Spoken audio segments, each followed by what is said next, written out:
ওকে, একটু ধরে আল্লাহ রাব্বুল আলামিন এরকম একটা অবস্থায় আমাকে এনে দিয়েছেন খুব অল্প সময়ের মধ্যে।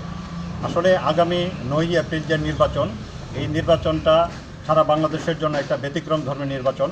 আপনারা জানেন শেরপুর 3 আসনের ইতিপূর্বে যিনি প্রার্থী ছিলেন মরহুম আলহাজ নুরুজ্জামান বাদল ভাই, আমি ওনার আপন ছোট ভাই আলহাজ মোহাম্মদ মাসুদুর রহমান, আমি আসলে ওনার ছায়ার সঙ্গী হিসাবে দীর্ঘদিন কাজ করেছি। সুতরাং নির্বাচনের যে মাঠ পর্যায়ে যে কাজ সেই সম্পর্কে আমি অবগত আছি অনেকটাই।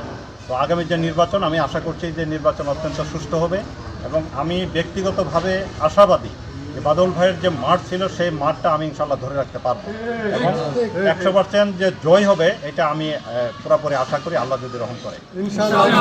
আমার জানা মতে যেহেতু এটি একটি আসন নির্বাচন, এখানে সকল মিডিয়া কর্মী থাকবে, আমাদের নেতাকর্মী থাকবে, বিরোধী দলের নেতাকর্মী থাকবে, এখানে সীমিত সংখ্যক ভোট কেন্দ্র থাকবে।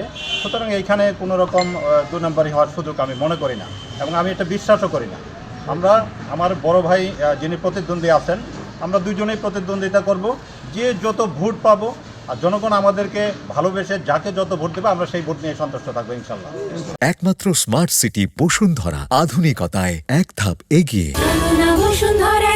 আগামী 9ই এপ্রিল শেরপুর 3 আসনের যে জাতীয় সংসদ নির্বাচন বন্ধ হওয়া নির্বাচনটি অনুষ্ঠিত হতে যাচ্ছে। আজকে ছিল সেটি নমিনেশন সাবমিটের লাস্ট ডেট।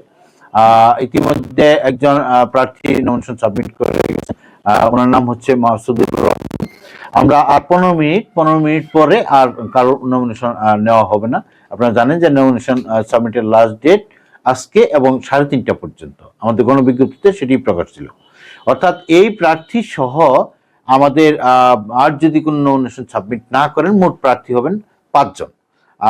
এই 5 জন প্রার্থী আগামী 9 এপ্রিল নির্বাচনে প্রতিদ্বন্দ্বিতা করবেন।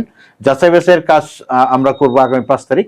5 তারিখে যাচাই বাছাই হওয়ার পর তারা আমাদের কাছে প্রতিদ্বন্দ্বী প্রার্থী হিসেবে গণ্য হবে।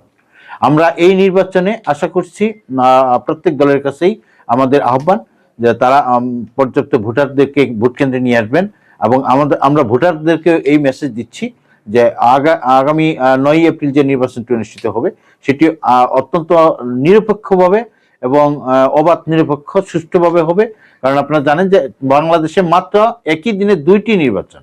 সুতরাং এখানে আমরা পর্যাপ্ত পরিমাণ পুলিশ আনসার সহ আইন শৃঙ্খলা বাহিনী আমরা মোতায়েন করতে পারবো।